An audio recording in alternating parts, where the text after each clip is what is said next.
Olá a todos aqueles que amam a palavra de Deus, um grande abraço. Paz seja convosco. Eu quero nesta hora deixar uma palavra para os vossos corações, mas eu quero te pedir que agora você feche os seus olhos, prepare o seu coração, prepare a sua alma para ouvir, entender e receber aquilo que Deus tem para a sua alma através dessa live. Feche os seus olhos. Deus soberano, Deus maravilhoso, abençoe a vida dos diversos irmãos e amigos que neste momento, ó Deus, querem ouvir a sua voz, ouvir a sua palavra, entender o que o Senhor quer para todos nós. Senhor, prepara a nossa mente, o nosso coração e a nossa vida, para que o Senhor seja glorificado e exaltado, no nome de Jesus. Amém e graças a Deus. Eu quero deixar um texto bíblico que está no livro de Eclesiastes, capítulo 2, versículo 17. Diz assim o texto bíblico: Por isso, desprezei a vida, pois o trabalho que se faz debaixo do sol pareceu-me muito pesado. Tudo era inútil, era correr atrás do vento. Santo e eterno Deus, nos ajude, Pai, a prepararmos a nossa vida no Senhor e não correr atrás do vento. E não construir algo, ó Deus, que não seja, entre aspas, útil para Ti. Ajude-nos, capacite-nos, abençoe-nos, ó Deus, com todas as sortes de bênçãos, materiais e espirituais, em Cristo Jesus, o nosso Senhor. Amém e graças a Deus. Meus queridos e meus amados amigos e irmãos, nós acabamos de ler um texto bíblico aqui, que está em Eclesiastes, capítulo 2, versículo 17, que é um texto muito presente na nossa vida. Esse texto relata a minha história de vida, a sua história de vida. Tudo que você constrói, tudo que você galga, tudo que você sonha, tudo que você projeta. Se Deus estiver nesses projetos, você está indo muito bem. Mas se você estiver deixando Deus em segundo plano e os seus sonhos, os seus projetos, tudo que você deseja em primeiros planos, você estará correndo atrás do vento, diz o texto bíblico. E esse texto é maravilhoso, porque nesse texto bíblico nós analisamos aqui o perfil do personagem bíblico, Salomão. Esse personagem bíblico ele está passando aqui por 3 fases. A fase da sua juventude, ele escreve o livro de Cântares de Salomão.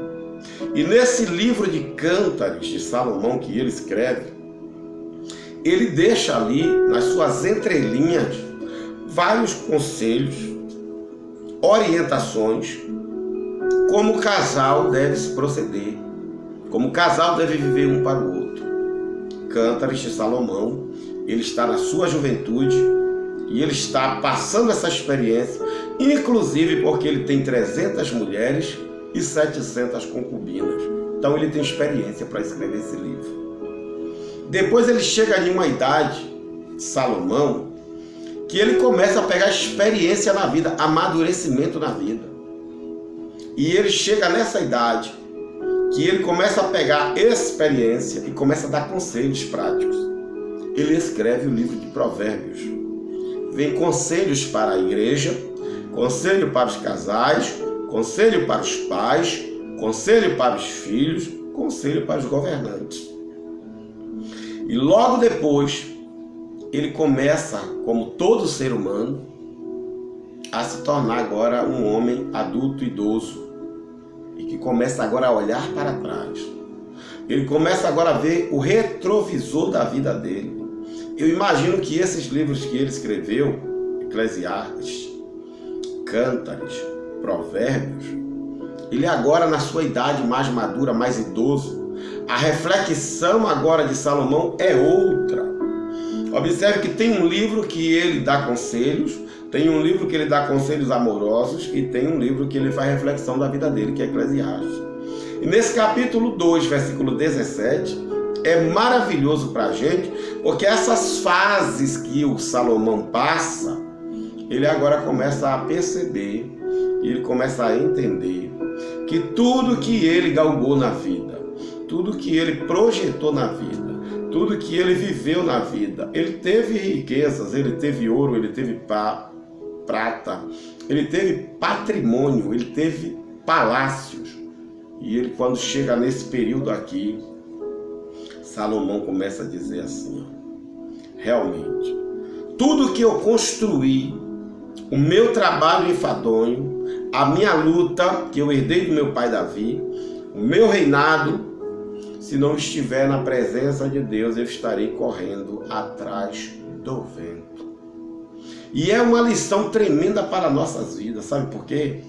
Se você tem uma família e não está na presença de Deus, você está correndo atrás do vento.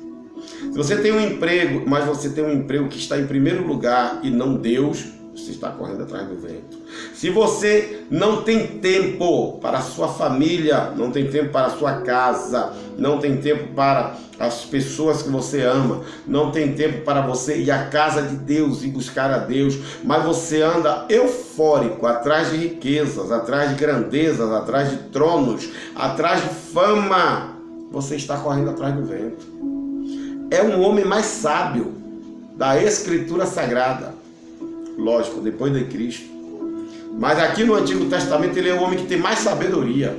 E ele chega nesse momento da vida e ele diz assim, ó, tudo que eu fiz sem a presença de Deus é correr atrás do vento.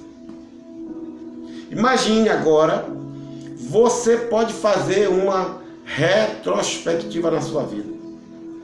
Se você estivesse vivendo agora no final do ano, você conhece isso muito bem, você conhece que as emissoras televisivas, elas fazem a retrospectiva, tudo que ocorreu durante o ano. E você também pode fazer uma retrospectiva da sua vida, da sua caminhada. Você que tem a idade jovial, você que tem a idade de ser um adulto, você que tem a idade de ser um idoso, você pode se colocar agora na presença de Deus e analisar o que você construiu. Você construiu para Deus, você construiu na presença de Deus, ou você apenas estava correndo atrás do vento? Correndo atrás do vento, essa expressão aqui é muito forte, ela é muito dura. Essa expressão correndo atrás do vento é para enquadrar todas as pessoas que buscam algo nessa vida sem a permissão de Deus, sem o consentimento de Deus, sem a direção de Deus. Ou seja, você conhece pessoas, eu conheço pessoas que querem ganhar na loteria para ser rico, correr atrás do vento, que querem ter um carro que não tem nem, entre aspas, condições de manter o veículo, correr atrás do vento. Ele não para, ele trabalha de dia, trabalha de noite, não dorme direito, às vezes até é deprimido, depressivo, tem um complexo muito grande com ele, porque ele queria construir um castelo, ele queria construir um império, e ele não construiu, ou até construiu, e ele diz assim, e agora Salomão está dizendo aqui, ó, para quem eu vou deixar isso? Tudo que eu faço é correr atrás do vento. E eu quero que você entenda isso. Tudo que você faz, tudo que você projeta, como você vive, se o Senhor não estiver na direção disso tudo, isso é correr atrás do vento. Correr atrás do vento. E eu me alegro que Salomão era o homem mais sábio da Escritura do Antigo Testamento. E depois nós encontramos aquele que é o Senhor de Salomão, aquele que é o Deus que conhece o profundo de Salomão, Jesus Cristo. E Jesus Cristo, quando reúne os seus discípulos e ele chega em uma determinada cena muito maravilhosa, muito forte, Lucas capítulo de número 11, ele chega para um jovem que também tinha riquezas, que também tinha propriedades, e agora Jesus, que é maior do que Salomão em sabedoria, maior do que Salomão em riqueza, maior do que Salomão em tronos, Jesus chega para aquele jovem, idêntico à reflexão que Salomão faz, e Jesus diz para ele assim, ó, se você não deixar tudo e você não me seguir, você não é digno de mim. E depois Jesus diz uma palavra muito forte para ele. Que importa, o que lhe interessa, você ganhar o mundo inteiro se você perder a sua alma? É Jesus que disse isso para o jovem. Jesus estava resumindo o que Salomão falou. Quando Salomão disse que ganhar tudo sem Deus, sem a presença de Deus, sem, entre aspas, o aval de Deus, é você correr atrás do vento, Jesus estava dizendo para aquele jovem de Lucas capítulo 11 a mesma coisa. Hoje te pedirão a sua alma. E o que você tem preparado, para quem será? Todas as riquezas, todas as glórias que você preparou, para quem será? Não corra atrás do vento. Deus está te dando uma oportunidade. Deus está te dando hoje uma grande oportunidade de você colocar a sua família na presença de Deus, de você colocar o seu emprego na presença de Deus, de você colocar os seus bens na presença de Deus, porque se isso não acontecer, correr atrás do vento. Deus te chamou para isso, para você refletir, para você se indagar.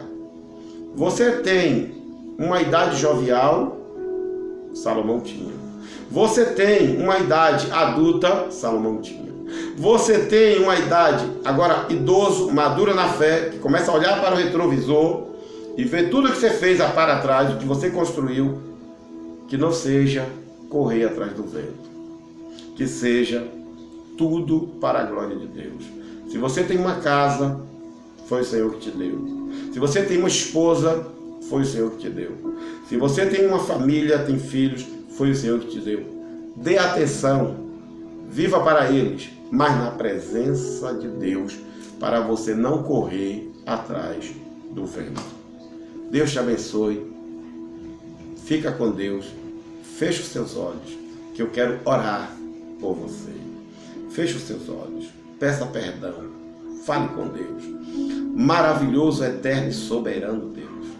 Aqui nessa hora nós não estamos correndo atrás do vento, porque nós estamos diante do Senhor eterno, estamos diante do Deus glorioso, do Deus que nos conhece. Pai, nós não perdemos tempo na sua presença, nós não perdemos, ó Deus, minutos na tua presença, seja minutos ao qual queríamos descansar, ao qual queríamos almoçar. Primeiro é o Senhor, para que nós não venhamos a correr atrás do vento. Quero te agradecer por essa oportunidade de abençoar esse ouvinte, essa ouvinte, de derramar a sua graça sobre ele e sobre ela, para que nenhum de nós venhamos a correr atrás do vento. Nos abençoe e que a partir de hoje, ó Deus, tudo que nós façamos daqui para frente seja sempre debaixo da tua graça, debaixo da tua permissão, pela tua vontade, ó Deus, no nome de Jesus. Queremos vencer e não correr atrás do vento. E tudo que nós construímos, entregamos a ti, para que essa palavra não nos alcance. Em nome de Jesus, você que concorda, diga amém, diga graças a Deus, um fraterno abraço, paz seja convosco.